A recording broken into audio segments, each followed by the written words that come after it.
So what is your role here? My role is as a counsel for the witness, Your Honor. And Ms. So if there's a stipulation, why can't Ms. Bachman place it on the record?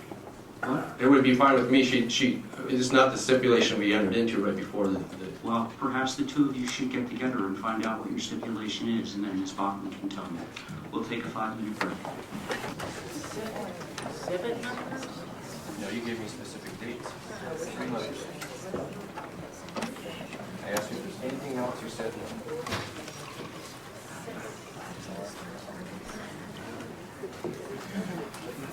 So we can answer the judge, is there something else you think it is?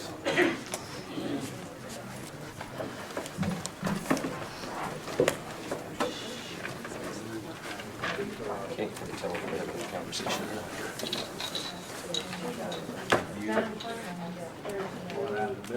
Exhibits that I need that are already admitted, AB, what are they? AB, AC, AD, AB, and C.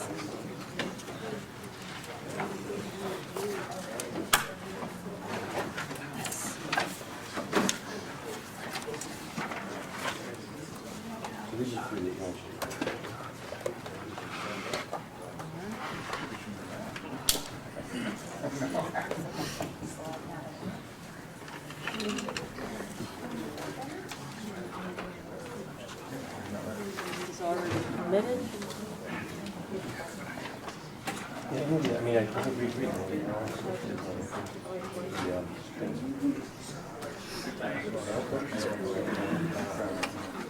I just don't know which one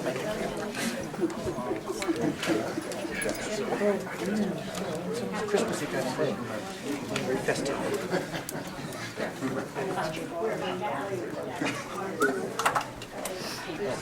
Except for the week provided. I was just going to tell them based on that, not asserting privilege. So, Time has passed. well, I've been asking you for what it is that you want to enforce, if we could. And as I understand it, you're saying that there isn't any disagreement towards that, right?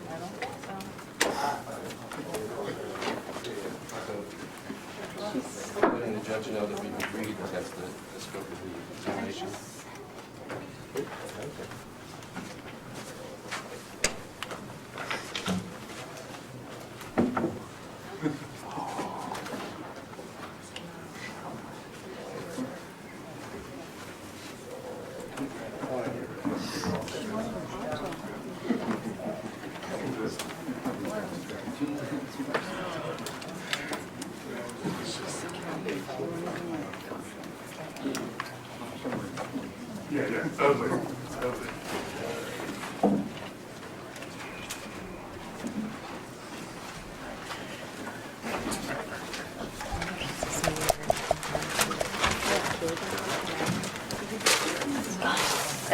She's like totally. Mom? Oh.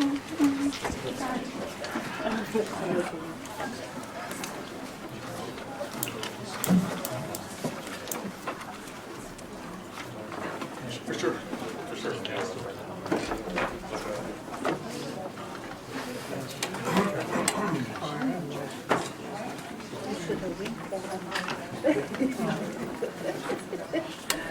I'm glad you wrote that because she's really good.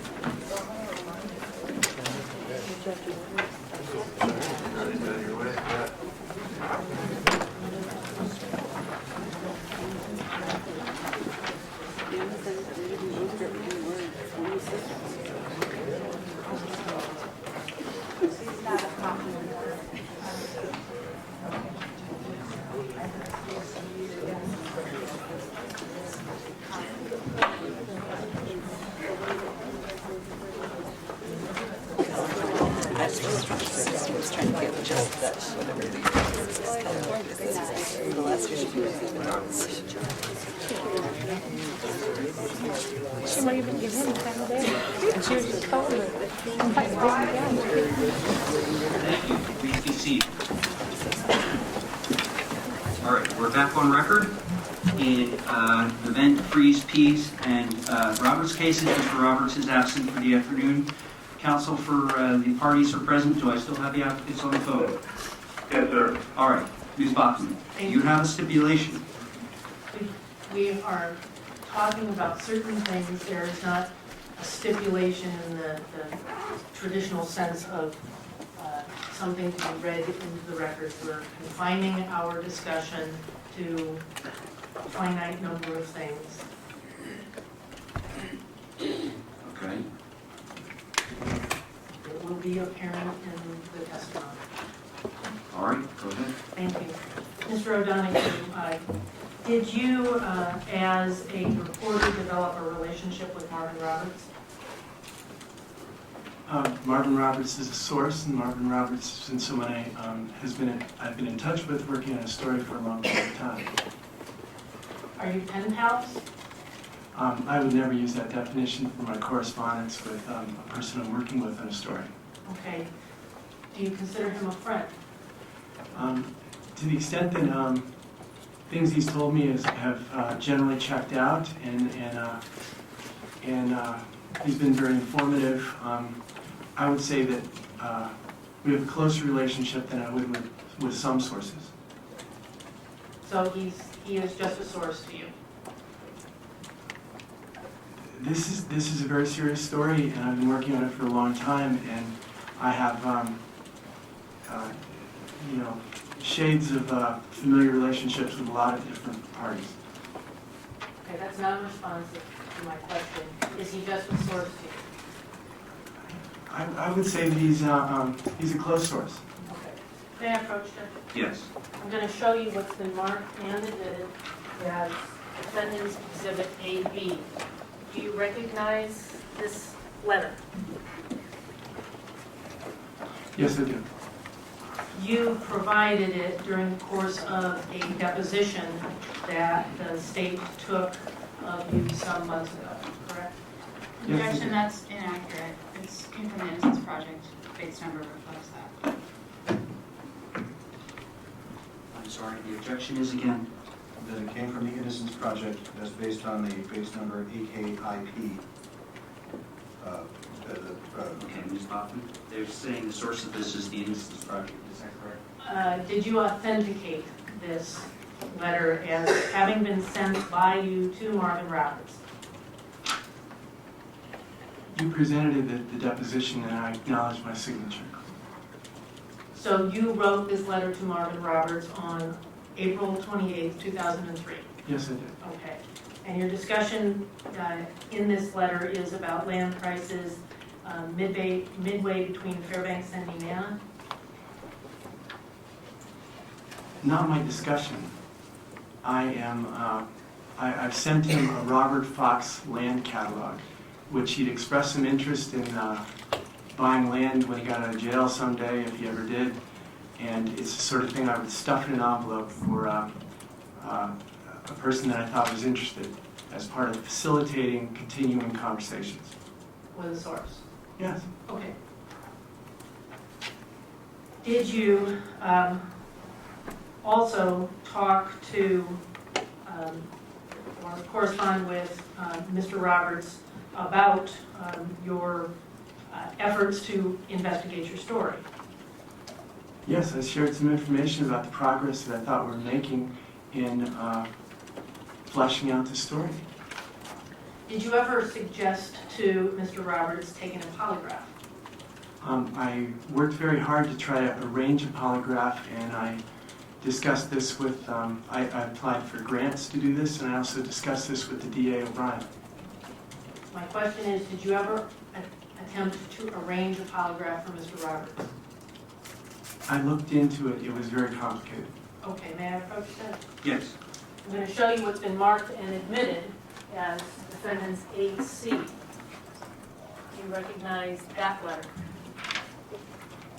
You wanted me to ask, is Mr. O'Donoghue's counsel if there's a copy available for me? Do you have copies? I don't.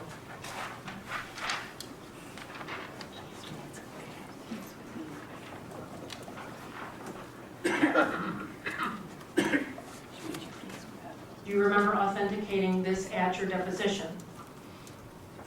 I believe I remember you presenting this on the table, and I confirm my signature.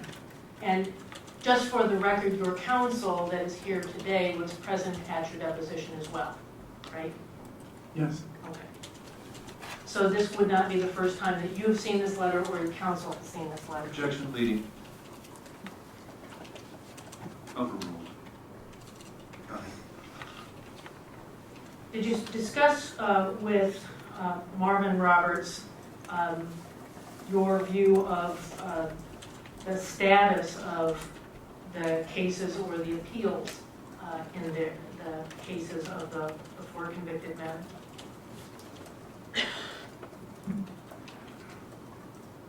Did I discuss? Did you correspond with Mr. Roberts and tell him your view of the appeals in the cases? The status of appeals, I may have remarked about that. Did you ever discuss with Mr. Roberts, correspond with him, and discuss with him Arlo Olson's status? This is an ongoing pursuit of information, and you're trying to facilitate information from the parties that you're in touch with. My question was, did you talk to him, did you correspond with him about the status of the appeals? I believe I did. Did you talk to him or correspond with him about the status of Arlo Olson? Wait, I'm not sure what you mean by status. Okay. May I approach Judge? Yes. Okay, I'll show you what's been marked and admitted as defense AD.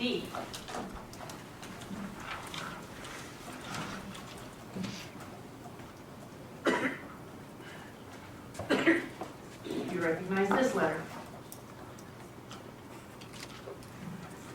Yes, I recognize it. In the course of this letter, you comment on the appeals in the cases, correct?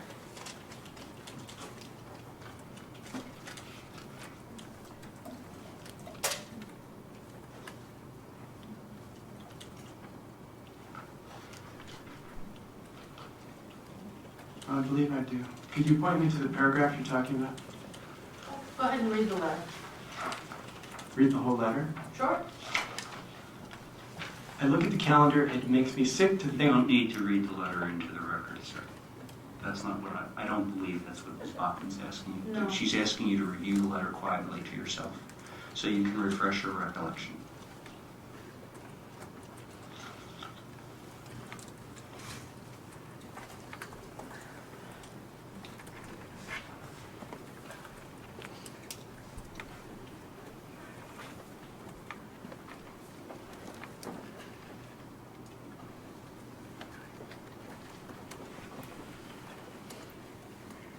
I am referring to one appeal based upon work by some discoveries made by my students.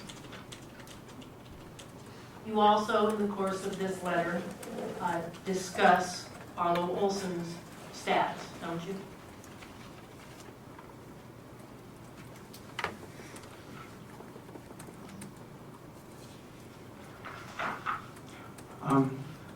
Yes, I do.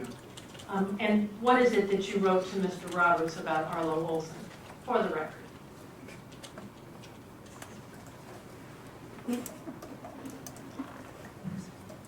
I am describing how I had obtained a copy of the trooper interview tape made when he was arrested on the kidnapping charge, and he had told the troopers that his life was ruined by testifying in the case, and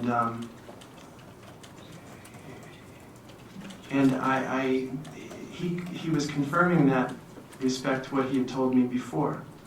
And then I mentioned that I've always wondered if he was shopping for a deal, and that had not been substantiated. By the information that you had gathered through the investigation of the kidnapping charge. Well, it was consistent with other things that Arlo had told me that did not seem to imply that he received any sort of deal. And then I finally did get to listen to this kidnapping tape interview with the troopers, and it seemed to be very heartfelt on his part. He wasn't shopping for a deal. No? And he claimed that his life was ruined by testifying in the Hartman cases. This was a constant theme. And it was a theme that you did not doubt, did you? Over a period of time, I came to believe that, yes. You also corresponded with Mr. Roberts about where Arlo Olson was being housed, didn't you? Well, I mentioned that he's been transferred to Palmer. My question to you, sir, is why would you tell Marvin Roberts that Arlo Olson has been transferred to Palmer? It's a place, and he had been in Fairbanks, and it's just, I don't know what the implication is. Arlo Olson told you directly that he had been harassed in jail, right? I've heard him say that a number of times. And tracing his whereabouts in jail might facilitate further harassment, mightn't it? Objection called for speculation. Overruled. I would think that that's not too difficult for inmates to establish one way or another, and it certainly had nothing to do with my communications here. That's why I asked you the first question, which is why are you telling Marvin Roberts that Arlo Olson has been transferred to Palmer? And you said, your answer at this point was, it's a place. I just mentioned it. I mean, it's not, he's no longer in Fairbanks. And I'm in this, I am saying that that it appears that that whatever he said was just because he was trying to do the right thing. Fair enough. Did you develop a relationship with Arlo Olson? Again, he's a source, but if you are speaking to someone over a period of time, and you know, you do develop a sense of who the person is. So you developed a relationship with him as a source. All of these individuals, yes. So you developed a relationship with Eugene Venn? The whole point of trying to report is trying to collect information, and you try to establish you know, dialogues with all the people that you come in contact with. Okay, but my question is, did you develop such a relationship with Eugene Venn? You're the one using the word relationship. Okay, Don't With- argue with each other, just answer the question. If I might, Your Honor, this does go outside the scope of our stipulation, so. Well, sir, you're not going to intervene in this case by walking into this courtroom unannounced. You're not here to make objections. If you want to make objections, you can talk to the parties who have objections. You're not here to make objections. Yes, sir. And I apologize if that's, Ms. Bachman specifically contacted me yesterday afternoon and asked me to be here this afternoon instead of tomorrow. And my understanding was That's that... fine, but the court doesn't have any entry of appearance from you. This witness is not a party to this case, and you're not going to interject yourself into the examination of this case. I have lawyers for both sides, and if they want to object, they can object. Yeah, and I'll just say I apologize if my understanding was that you allowed counsel for a witness. I allowed counsel for a witness to interject objections on the issue of privilege. Yes, sir. I did not allow him, except for once and then changed my mind, to advance evidentiary objections. Yes, sir. And just so we're clear, and I do want to make sure that so you know, I understand that distinction and have not tried to interpose any other objections. This was as to privilege. Well, sir, you know, at this point, there is nothing on this record about what you stipulated to or not. So I don't know whether you... I'm sorry, sir. Excuse me.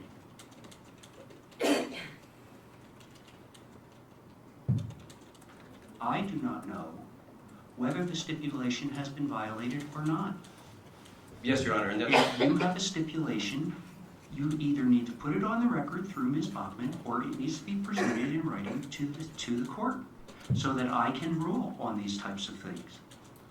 I'm not going to sit here And here you argue that it was within this, outside of the scope of the stipulation, and her argue that it's inside of the scope of the stipulation, when I don't have the stipulation. There's no basis on which I can make that determination. You need to provide me with a written stipulation, and the examination of this witness is placed on hold until I have it. If I am going to rule on whether or not you're in the scope of stipulations or not within the scope of stipulations, I need a written stipulation. And I don't have one. I cannot honor a stipulation that I don't have. This counsel says that you're outside of the scope of a stipulation. You obviously don't think you are. And unless I have a written stipulation, how in the world am I supposed to rule on that objection? I will move on. I was trying to clarify what source versus relationship and who he had those with, but I will move on to Arlo Olson, back to Arlo Olson. All right? Well then, I assume does that take care of your objection? Well, Your Honor, if I might simply say, it takes care of this objection. I would simply say that was my entire purpose in trying to put the stipulation on the record at the outset, Your Honor. Well, And then when you gave us the recess, I was surprised that the stipulation was not put on the record when you came back. So The stipulation isn't on the record. Yes, The sir. court doesn't have a copy of the stipulation, and there is no stipulation placed on the record. Right. But So I don't want to further delay this. We could either orally state it on the record, or I can wait and see if it doesn't come up again, whichever you prefer, Your Honor. I gave the state an opportunity to state what the stipulation was on the record. You are not a party in this case, and it's not your role to place stipulations on the record. There are rules about who gets to talk in court and who does not, Yes, sir. and for what reason, and I am following them. Please be seated. Thank you. Ms. Bachman, do you have a stipulation to place on the record? No, sir. All right, then. Mr. McKay has withdrawn his objection on this particular objection, and we'll see whether or not further objections are drawn. Understood. Go ahead. Did you develop and we started with relationship with Arlo Olson, and you clarified that he was a source in an ongoing project. Fair to say? Yes. Okay. In the course of that source relationship, you wrote to Mr. Olson, correct? Yes. In the course of that relationship, you went and visited with Mr. Olson while he was in jail. Yes. You also had telephone conversations with Mr. Olson. Yes. Some of those conversations you recorded. I lawfully recorded them, yes. Some of those conversations you recorded without his permission, right? I lawfully recorded them, and I had put on the record that I was interviewing him on the record. And those recordings reflect that. You wrote a piece in 2008 in which you described a half a dozen secretly recorded conversations, correct? Did I use the word secret? I don't have that before me. I said, I believe that I described it as recorded without his knowledge. Is that the same as secret? Sir? My editor was aware of what I was doing, and it's consistent with journalistic practice. Secret has maybe an implication that I would disagree with. Okay, did Mr. Olson have a clue that you were recording? He and I were in continuing discussion about a videotaped interview. He was calling me for the purpose of a story I was developing and working on. How is recording different than taking notes? Well, let me ask you this. Did you ever once say, Arlo Olson, I'm about to press record on a tape recorder. Do I have your permission? Instead, in the recordings that you have, it clearly states where I explained to him, this is on the record. If there's something that you were talking about you do not want to be on the record, you need to clarify that. And I believe I repeated that more than once. By saying, I have my pen in my hand, right? I didn't say I have my pen in my hand. He's calling me in my office. Okay. So you think he knew you were recording him on the telephone? Objection calls for speculation. Overruled. He can testify as to what his perception was. I believe he was calling me to spill out his life story. My question was, did you perceive that he knew that you were recording these telephone conversations? I think we probably both assumed the prison might be recording the conversations. All right, I'll ask that the record reflect that the answer is non-responsive. The answer was non-responsive. Did you, and you started to describe the ruse that you were using with Mr. Olson, that you were going to publish a story about his life story, right? I don't think it's a ruse. I think I have already published a big chunk of his life story, and I expect that I'll expand on that in a book. So when you talked to him about his upbringing and his parents and his court troubles, that's all stuff that you were going to publish in a newspaper? It has been published in the newspaper.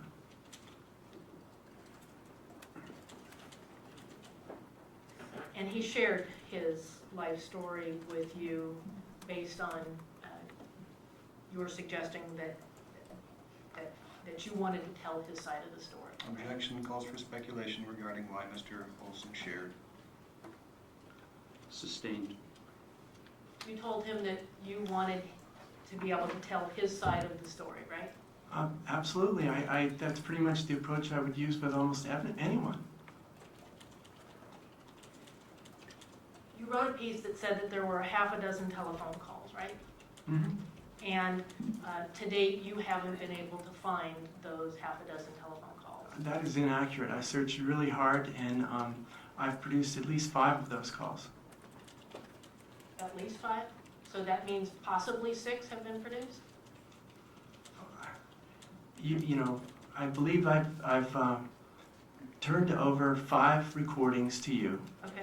and this morning, reviewing one of them, I briefly wondered for a minute if I might have mistaken that where a tape flipped, that was a 6th, but it clearly is not. Okay. These you requested these recordings that were done in 2002 this summer. Right. Yeah. And you produced 4 of them at your deposition. Yes, I believe so. And the other one, the last one, on the 22nd of this month. Yes. Okay. You did not produce those voluntarily. I had to subpoena them, right? Objection leading. There had never been a request from you for anything prior to that subpoena. Well, he answered. Do you object to the answer? I do. Well, you can. I'm asking about his objection. Got it. I'll withdraw the objection at this time. His objection is withdrawn. What's your objection? You turned over these recordings voluntarily, is your testimony? I believe you stated that I don't know. I don't remember your question. Okay. In the first conversation that you had with Arlo Olson, do you recall that conversation? That was recorded. Yes. The one that was recorded without his knowledge or permission. The one that was lawfully recorded by a journalist pursuing a story. Okay. Would you agree that it was without his knowledge and without his permission? He called me in order to communicate information for a story. I think that's his knowledge. He is knowledgeable that I will be taking notes. Okay. I'd ask that the record reflect that the answer is non-responsive.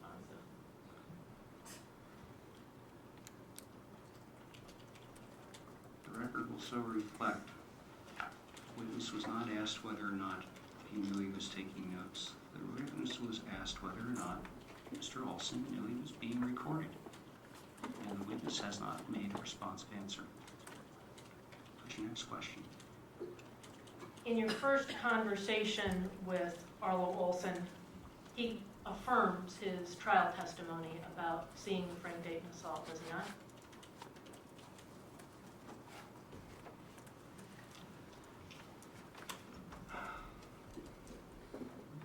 He, in every conversation I had, wavered a number of different directions, and he did sometimes in the conversation affirm seeing an assault, other times back away from that. I mean, he's all over the map, which is one of the reasons for repeated conversations to see what's consistent.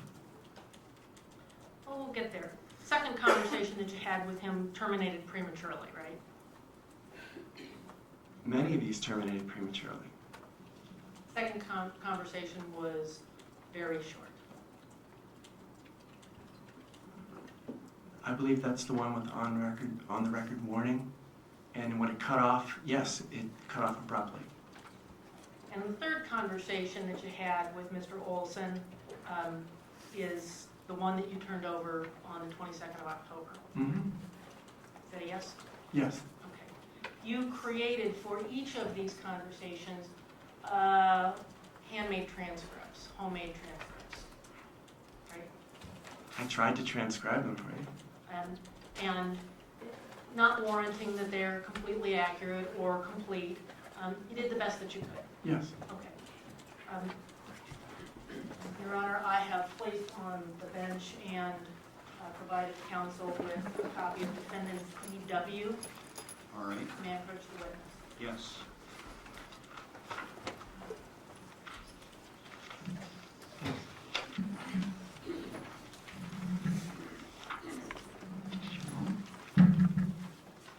You recognize EW? Yes. Did you prepare it? It certainly looks like what I prepared. Well, please look it over and see if there are any changes that you can see. I see no apparent changes. It looks like what I turned over. The date of this conversation is approximated. What was the approximate date of this conversation? I put here likely date 12/16/02, and that is inferred from the substance of what we talked about, some of the other references, and I did have a 12/16 notation on a tape cassette. Is that the tape cassette from which you created the digital file that was turned over? Yeah. Okay. So that what we're about to listen to that was transferred digitally via email is the same as the transcript that is EW? Yes, it should be. Yeah. Your Honor, I have queued up ready for playing defendant's EV that corresponds to the transcript EW. I'd move both into evidence and request to publish. Is there objection? There's an objection, Your Honor. These audio recordings contain some prior consistent statements of Arlo Olson, but they also contain significant amounts of hearsay. We'd object on the grounds that the hearsay should not be considered for any substantive purpose. Okay, well, I have a transcript, so you can tell me what part of it you believe is hearsay and what part of it you believe is admissible. I don't know that we need to do that today, but given the lateness of the hour, I'm going to let it be played tomorrow. We can go through the transcript if you have specific objections. Thank you, Your Honor. And we will also to note for the record that with respect to the prior consistent statements of Mr. Olson, we don't object to their Okay, consideration. so I'll let it play, and if there are specific sections that you think are not admissible, then make your objections tomorrow morning, and I'll line through them if I grant them. All right? Thank you, Judge. Okay. Go ahead, Ms. With that ruling, go ahead and play it. Okay, just a couple of preliminaries, Mr. O'Donohue. Mr. Olson, in this conversation, told you that he recanted because he wanted to get out of jail. Fair to say? Yes, he did say Fair to that. say. All right. What's the response? It is a prior consistent statement. To the extent that Mr. Olson testified here in a manner that would suggest a different motive, it is an inconsistent statement. It's going to be both. All right, then the objection is overruled. It's a prior consistent statement being offered for what purpose? To both impeach Mr. Olson's testimony at this hearing and to affirm his testimony at the trial.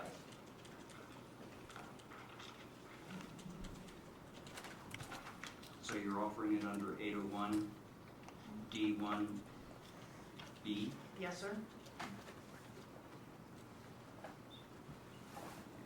And Mr. Grisham, response? Well, Mr. Olson has not been confronted with these statements. Did Mr. Olson testify that his latest statement was the truth? That his deposition of June 2015 was the truth, and that nothing that he had said before was the truth? At the trials, did he not testify to that effect at his deposition?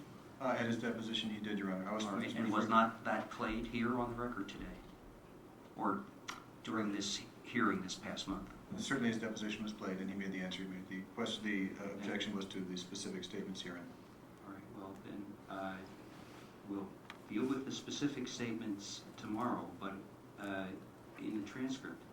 But to the extent the court's recollection is that Mr. Olson testified that what he said in his deposition testimony played here in court was that he couldn't see anything.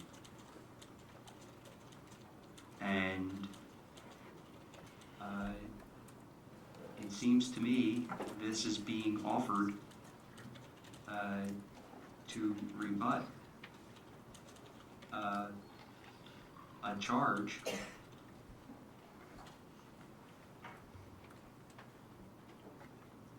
that his former testimony was false. Understood, Your Honor. And I believe that the court's suggestion that we simply go through this tomorrow and make our objections as of now would be more efficient and appropriate with respect to the specific statements in here. So. All right, well then, I'll just withhold on this one then, and let it be played, and you can make specific objections tomorrow. Thank you, Judge. Okay, all right, go ahead. Thank you.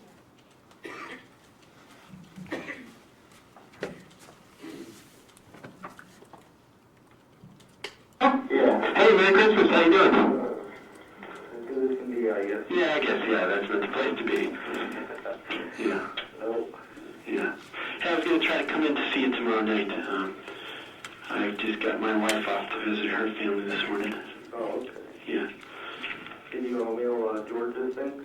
You know, Yeah, I guess. yeah, I guess, yeah, that's not the place to be. Yeah. Nope. Yeah. Hey, I was going to try to come in to see you tomorrow night. Haven't yet. I've just been trying to get together all these different exams and things like that. Oh, okay. I will get it out to you this week. What do you think of Vance? It sounds like it in here, and you know, I mean, what I read was he knew more about what was going on. Yeah, yeah. And you know, I don't have any problem with cops sort of using what they know as leverage to get the right answer. But you gotta wonder by the time you get done reading that, if Vin had any idea what he was talking about, you know? Yeah, it just, you know, kind of sounded like he just started to go along with it. Yeah. But from what I got, you know, it's kept told one story, and Detective Brady kept pushing and pushing and pushing. They gave you a different impression about it, all right? Yeah, I just got to see just like one or two phrases of it. Mm-hmm. Yeah, and there is some parts of it that, you know, you take them out of context and you look at them and it looks pretty damning, you know. But I just, I don't think it adds up the way that folks were saying, you know. Yeah. But, And the stone, he just didn't say nothing. Oh, the woman I was talking about, she was one of her, she was from Wicca. Wicca, okay. Well, yeah, she's the one who pretty well dates what time the assault took place. Because she's the one who through the woods, you know, or crossed through some brush and stuff, heard the fight going on. And it's consistent with a lot of the things, you know. I mean, it seems pretty likely that she knew what she was talking about. But she didn't see anyone. She doesn't have any real specific thing to say other than she thought she heard a native voice and she heard some slapping around. she hear another voice? Yeah, well, yeah. That's another question. Yeah, Crazy. yeah. You know, when I bumped into that, I didn't see nothing from Marvin and Kevin. All up that Jeff told me that was the first trial was Eugene Benson's mom's going to come and testify against him. Right. And I guess you'd say that Eugene confessed to his mom or something in that context. And that's kind of stuff that would help you feel better about what they're asking you to say, right? Yeah, you know, I mean, before I testified to the grand jury. Right. Now, I want to know how the hell they knew so much about my whereabouts. That's one thing. Well, you know, that always stumped me. yeah, yeah. I mean, you know, well, it does seem like when they first bumped into you, they weren't looking for you. No, they're looking for Coleman. You know, and my hunch is that after they bumped into you, you know, he's making lists of all the people he comes in contact with, and then they're running all their names, you know. And I think when he ran your name and he came up with the existing cases and such, you know, that maybe they felt they had something they could lean on you with if they wanted to, you know.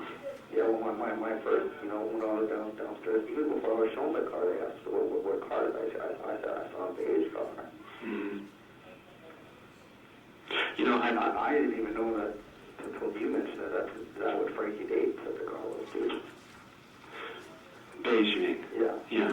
Well, you know what? I was looking in Ring's statement that was made after, you know, you had talked to the lawyers or Downs or the private eye or something like that. Ring's statement was that you had never, ever at any time mentioned, you know, anything other than a blue car. Really? Yeah. This is after I was in jail. This is after you were in jail. This is, you know, when he and another officer came to visit you right after, Yeah. you know, yeah, he went out and then made a deposition after that, which he filed with the court, basically saying that, you know, that one of the things he put in, I noticed, after we talked the other day, was that there had never been any mention of a beige car, is one of the things he said. In fact, I'll read it to you right here. Talks about going to the correctional facility, talks about you had a conversation with the others. I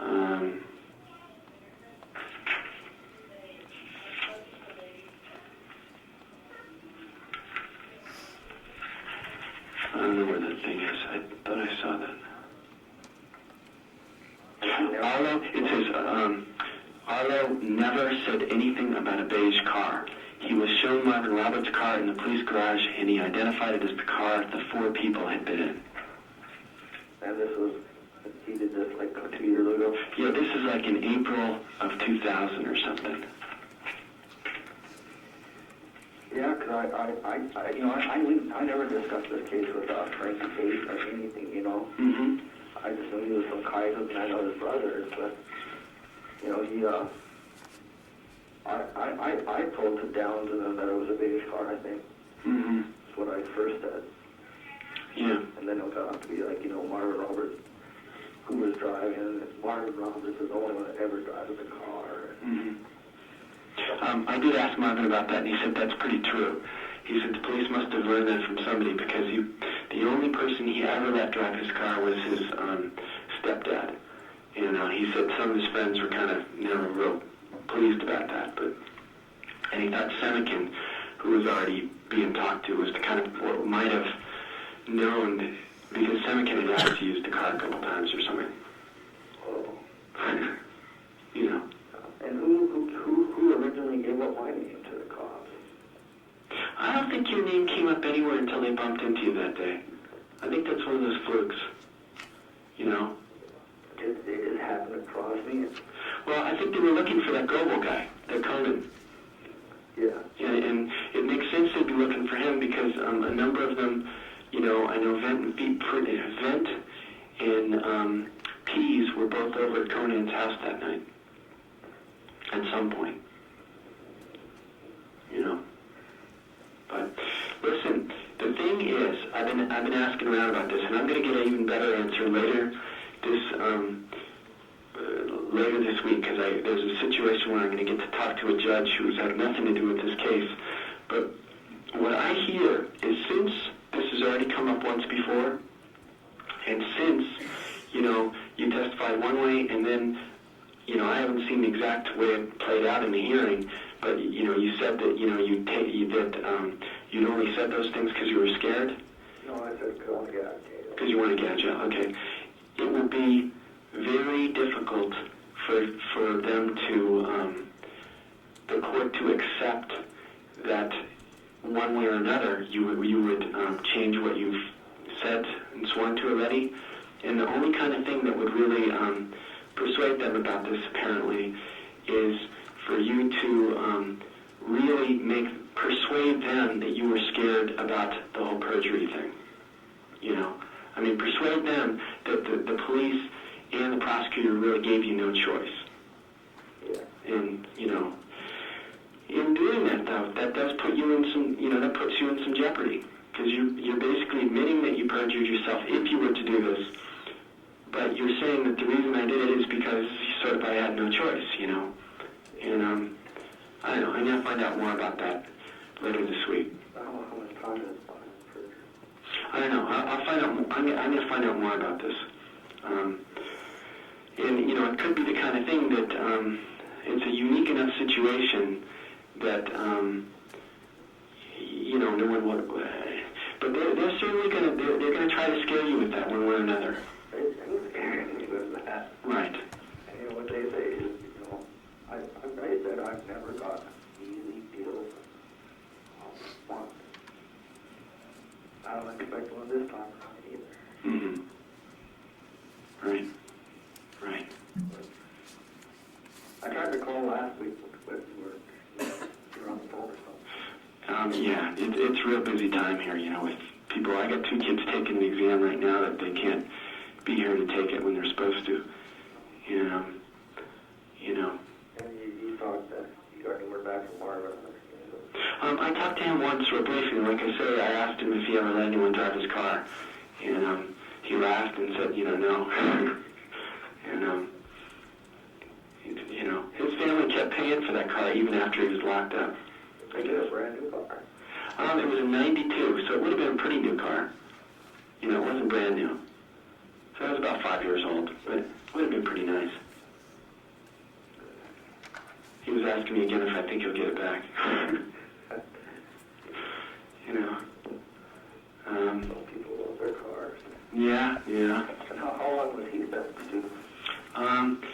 43 years with 10 years suspended, so 33 years or something. And he's eligible for parole.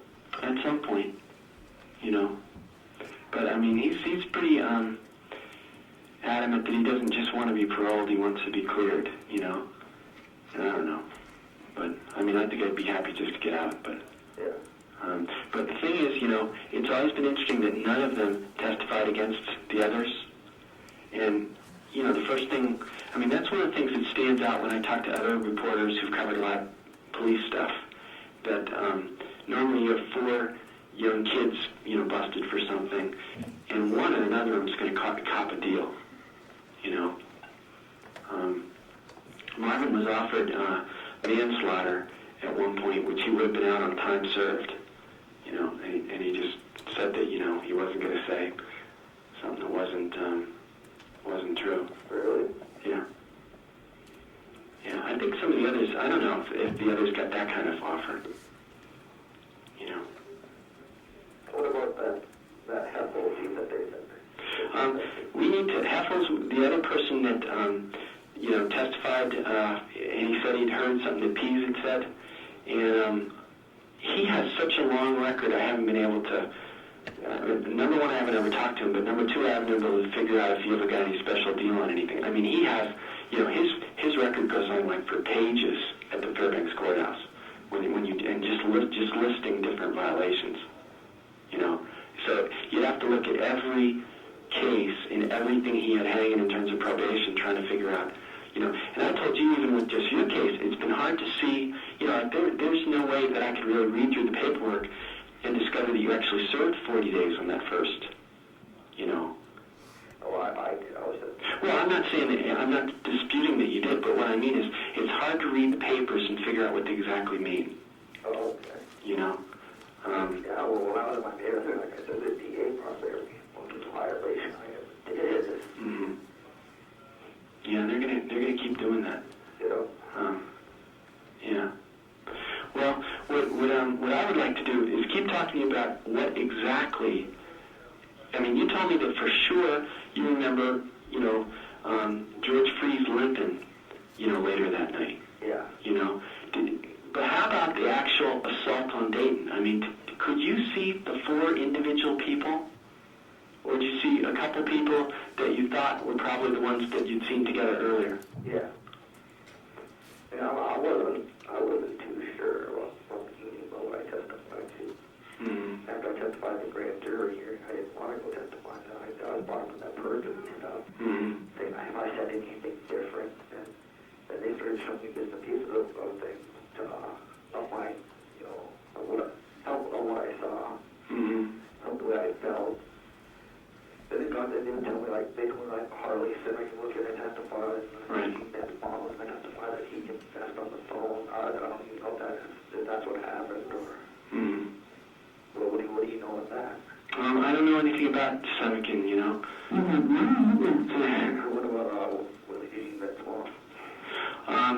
I don't know what she would have. Well, maybe she could have testified that he confessed or said something to her, but I don't know. She just never comes up. She's never called in any of the trials, I don't think.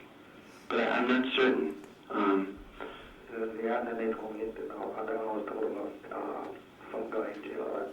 Their roommate is what they told me. Well, the whole thing with the roommate Heffel didn't come up until. Well, regardless, I gotta take my stuff out. Yeah, right. Hey, I'll be in to see you.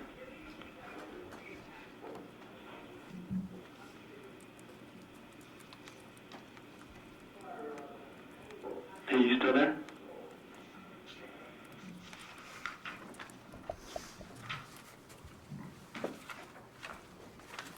All right, before we go any further, the court would like to note on page 3 of this transcript, the 5th entry down, OD, where it says, yeah, this is after I was in jail, actually belongs in the line above for Arlo Olson. Right. That was Arlo Olson talking, not Mr. O'Donoghue. Other than that, there were minor differences, but relatively minor. So go ahead, Ms. Bachman. Thank you, Your Honor. Mr. O'Donoghue, can you explain to me why you told Arlo Olson so emphatically that you need to persuade them that the police and the prosecutor really gave you no choice? Because he had repeatedly talked about perjury being the reason that he was, that they pressured him not to back off of his grand jury testimony with threats about perjury. So why is it that you said the only thing would be really to persuade them about this is apparently you really persuade them that you were scared about the whole perjury thing? Why are you instructing him? Objection mischaracterizes. Overruled. Sometimes the person is asking you for advice, and I think other places, other times, I say I'm not a lawyer, I shouldn't advise you on anything. You know, Arlo went back and forth all the time, and he would indicate he wanted to come forward and set the record straight that he could not see things the way that he described in court, and then he would start talking about being worried about perjury again. So in the question before on page 4, where I'm talking about, if you could go to the top of page 4.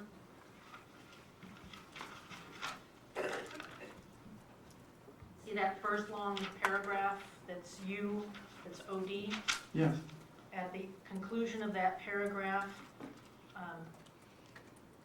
do you not characterize, you said that you only said those things because you were scared? You remember saying that? Well, I just heard that a minute ago. And his response was, no, I said it was because I wanted to get out of jail. He corrected me there, yeah. Okay. And then you go on to then instruct him about persuading, and who are you asking him to persuade? This is, 10 years ago. I don't know exactly who he's. I think he's talking about the whole criminal justice system. I don't know. Okay. Would it be you talking about the whole criminal justice system and him listening to your instruction? Objection calls for speculation. Sustained.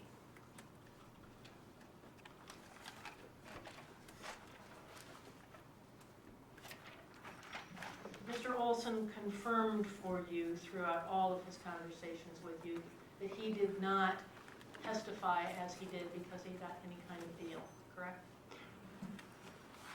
I never found any evidence that suggests he got a deal. No, he was consistent. And he never alleged that he got a deal. No. Do you recall Mr. Olson describing for you being assaulted by one Rico DeWild? He did mention that, and you refreshed my memory about that this summer, and clearly the context with. I'm sorry? The objection was calls for hearsay. All right. Can you restate the question? Do you recall Mr. Olson describing for you being assaulted in jail by one Rico DeWild? Yes, I do. Okay. All right. And are you objecting to that? Not to his recollection. Okay. And that is something that he discussed with you on the tape-recorded conversations, correct? He did, yeah. One time. One time. I mean, you didn't ask him to focus on the bad treatment that he received in jail, right? It came up. It came up, but you tried to veer back to the things that you were particularly interested in for your story. You're interpreting that. Well, did you veer back to the things that you were interested in your story? I certainly always tried to bring him back around to the significant things that involve the Hartman case. In fact, when he would talk about his poor treatment in jail, you've characterized him as a whiner. I think I use that term more broadly and very specifically when he would complain about his sentences. Do you recall your deposition this past summer where you characterized him as a whiner? I was referring, yes, to his focus on his terrible sentences that he received for what seemed to be significant assaults. You don't recall that you called him a whiner about his treatment in jail? I think I referred to him as a whiner broadly, but the thing that stood out is his failure to acknowledge the consequence of his assaults. The assaults that he talked to you in such a heartfelt manner in your recorded conversation? Objection to the relevance of this line of questioning regarding assault on Mr. Olson. Objection's relevance. I was trying to refresh him about why he called Mr. Olson a whiner. Trying to refresh him, then do you have something to refresh him with? Unfortunately, I did not think that there would be a failure of recollection here, so no, I do not. All right, well then, let's move on. Will do. You sent Mr. Olson transcripts, apparently. Yes. Transcripts of trials, transcripts of statements, transcripts of what? I believe I sent him the confessions of Vent and Freeze, and I certainly sent him that affidavit from Detective Wren. It is after 5 o'clock. What was your plan with this witness today? It was to try and finish. Okay, well, I can't keep the court open any longer. Are you here tomorrow, Mr. McKay? It looks like it, Your Honor. All right, well, you can be telephonic if you wish. It's up to you. I'm here, Your Honor, and may I just ask, would you like me to put in an entry of appearance? I'll do that overnight so that it, You can put in an entry of appearance. I understand it doesn't change my status. So long as you're limiting yourself to making objections concerning any stipulation you have and any attorney-client privilege or other privilege you're asserting in the case. Thank you. Okay. All right.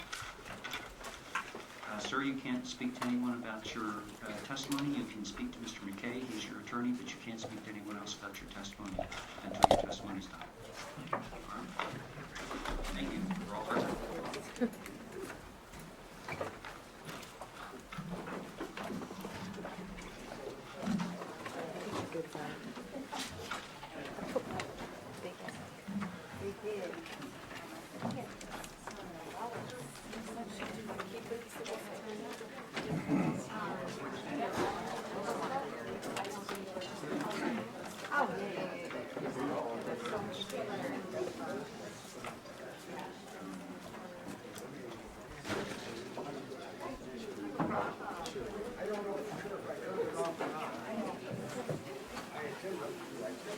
I